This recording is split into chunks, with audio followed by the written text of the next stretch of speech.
Okay, let me get this set up here.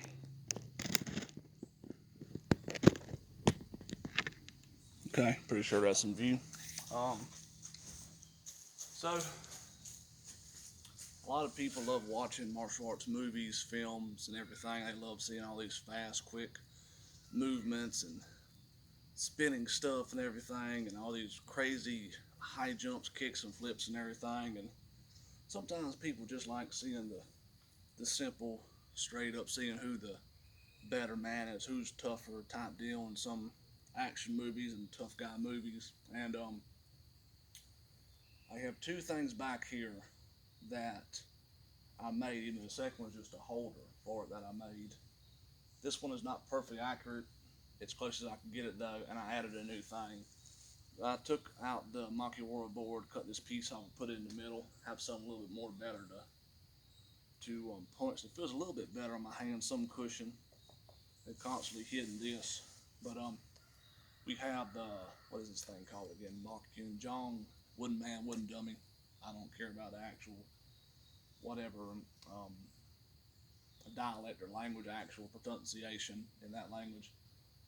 But I watched a bunch of videos, and I used to think people just use their arms on these. I also used to think these right here were arms coming out. And later on, I came to realize, after getting down to the more people that didn't want to show the fancy food, the flashy stuff, these can be arms, knees, legs, whatever. Okay. This one right here is mostly pretty much meant to represent the leg. If you can see the bottom piece down here, this has three that comes out and one at the bottom. Like I said, this isn't perfectly accurate. These stuck out a little bit too far. Um, and you got the simplest thing in the world here: the heavy bag, the punching bag, the boxing bag. Mine's regular, ever last one. It's pretty old. I made this to hold it up back here. I got tired of having it in my front yard. But so this the three similarities between karate, Wing Chun, and boxing are in some of the fundamentals and concepts I've been researching from looking at different articles online, looking at videos from people at schools, and looking at stuff from books here and there. Books, at least all of them, though. And the main emphasis on each one is understanding your body mechanics. And each one has different body mechanics. If I wanted to be more in a boxing stance, some people stand a little bit differently depending on how they're taught or style of boxing. I like the Tony Jeffries one where he shows the line down the middle of the floor, and you got 1 foot back and 1 foot forward, and you're still not letting either foot touch that line. Your feet width are out, your hands are up, and you're not really fully sideways. You're not fully square, the way it looks to me anyway. Okay, and between your legs, your hips, and a pull back of one shoulder, pretty much. Especially if you was far enough away and you had to step in right here, line the shoulder up with your chin, making sure it's protected. This hand right here is still up. So that way, when you step, pretty much with a jab, you got more of an emphasis to it. Boom. Right here, you have your cross. Imagine, he said some people showed the idea of like kind of like stomping at a cigarette or something, twist of the foot, and this one starts to come back, boom. Then you have this one comes back, boom, hook, body. And there are different ways to do this. Sometimes I like to try to do the kind of like, I forget the exact name, it's a falling step. Even Tony Jeffries showed it. If you're way back here, boom, and you want to get this leg closer where it can't touch, you have to kind of, especially with walking, punching at the same time, moving around, you're not just standing there. It'd be like this, kept up in this position right here, pretty much, to protect yourself. So, your base right here, I love the Marvin Cook video where it says the drivers, they tell the shooter what to do, the driver, the shooter. I kind of see your shoulders, your arms kind of like a shield added to that. These guarding your chin tucked, eyes on target. Get later to work out, boom, boom. back somehow. Make here come low. Maybe you'll slip, come around. They do simple stuff like that. I try to imagine most times they're just getting in some basic, simple forward to back or side to side. I mean, there's lovely videos showing how you're supposed to walk forward and backward, how you're supposed to walk side to side, and ways to keep this in line where you're not leaning over. And you got to readjust. But this is in the middle, pretty much that the legs have control over up here, and you're not trying to reach for it. You're not moving this much, you're not leaning. You're going straight into it. Karate. Similar thing. In general, some karate stances have some similar stuff to Bruce Lee's JKD. I like to stand square. Take one step back, put my weight back here. Open up just a little bit more. Have it right here. Have once again this balance between my legs. Have enough, have my hands up in a way, can protect everything off. More majority of the time, most legs and most of the weight's on the back leg. I'm gonna transfer weight going from here to there, from the front. Get that up. Do it again. Bring it back.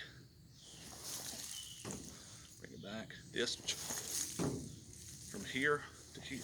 Boom. Bring it back down. Okay. Whether I'm standing more on a sideways stance. Right here, if I want to do more side kick style, lead with this. I love when Sensei Seth said your arms are your legs backwards, your legs are your arms backwards, pretty much. My father always showed from here, in chamber, inside kick.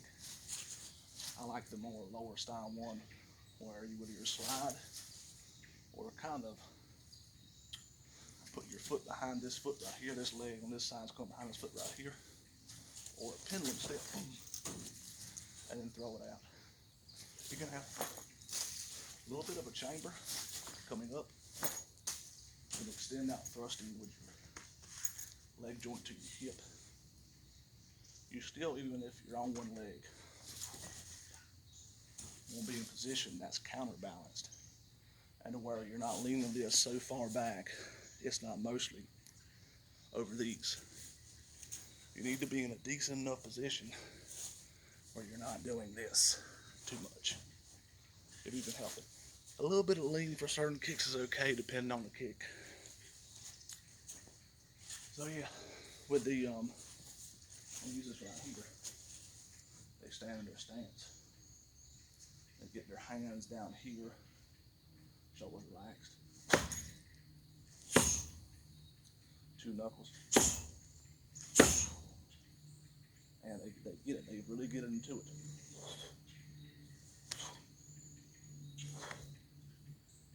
Really get them two knuckles into it, and you can see the effects right there on them too. So once again, stance where you have good movement, spring up, go down, and know that wide enough to put energy into it. And I can also come up with stuff as well. Way of connecting all that. All that. Ah. So, yeah.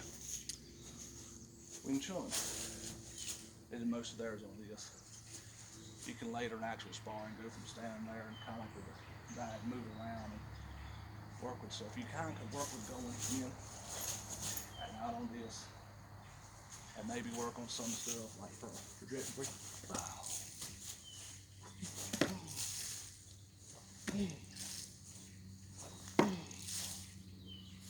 Whatever, get your balancing all right. Then when you stand right here,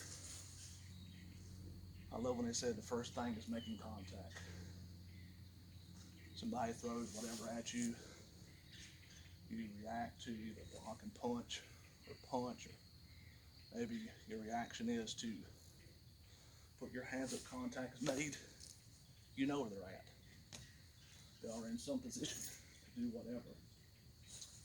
So first one, right here. I don't care a whole ton about it. After you understand some of the basics, just messing around learning this. I'm not a big fan of the whole standing square leaving your groin open. It's just me. I love the concepts and principles I get from messing with this though. Nonetheless though, I'm a taller than average person. The idea, whether it be in the boxing style I showed, or this one, boom, falling step, kind of drop your weight, or the karate reverse punch. It's basic idea, there you go.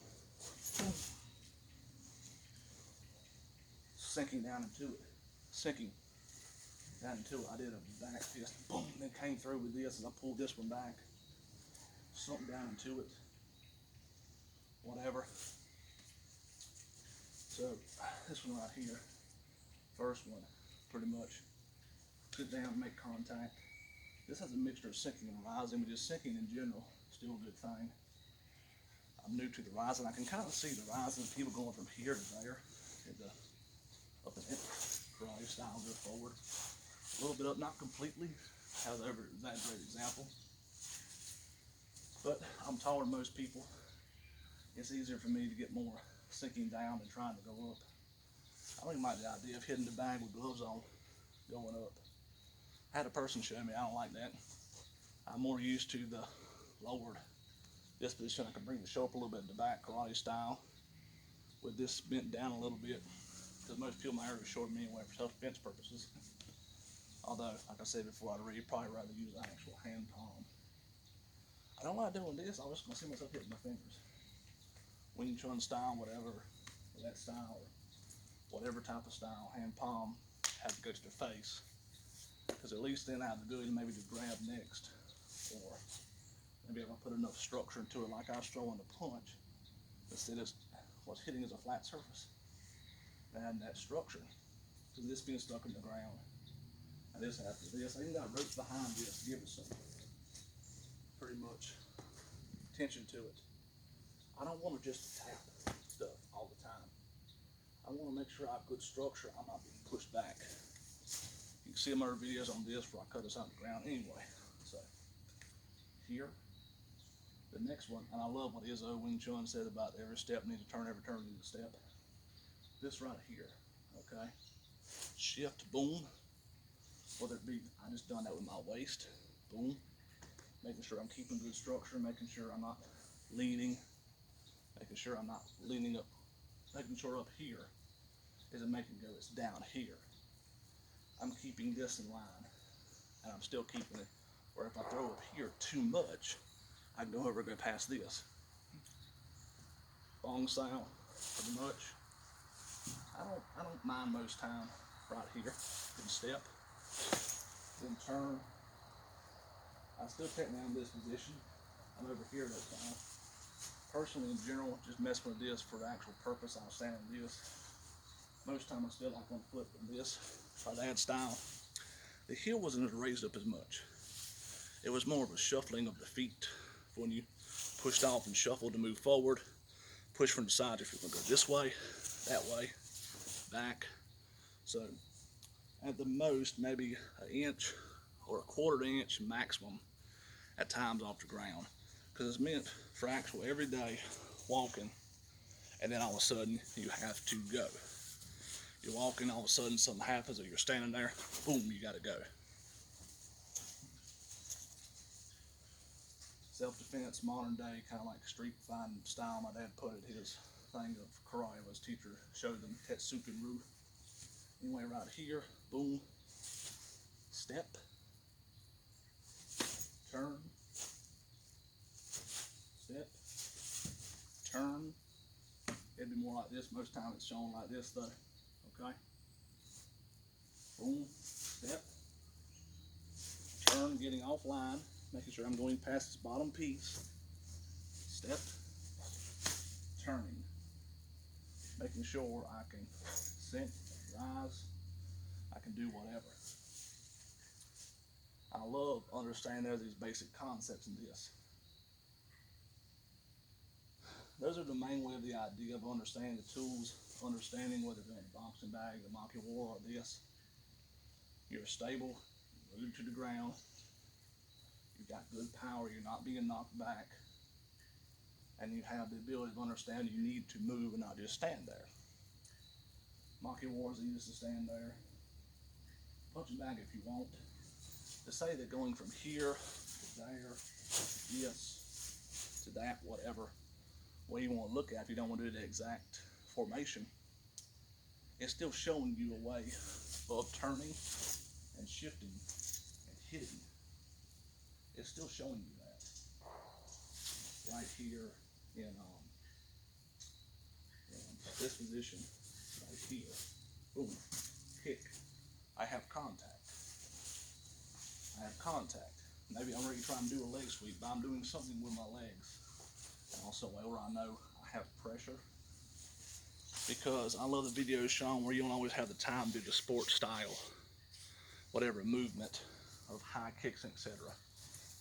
Especially for a tall person like me. I don't want to get too down to the ground. That's why I said I think there's a use for them lower karate style stances, whether it be to maybe defend the takedown, for the people that aren't really trained in it, that might attempt a crappy takedown, some persons on the street, or in general. Well, when you get lower, that brings your head closer getting kicked.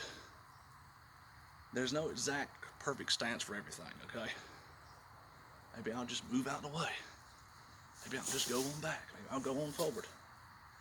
Maybe they'll throw a crappy kick and I'll have terrible balance because they don't practice this stuff. And I'll catch it, I'll push them back, and then I can rain down the thunder on them or something. Who knows? As always, thanks for watching.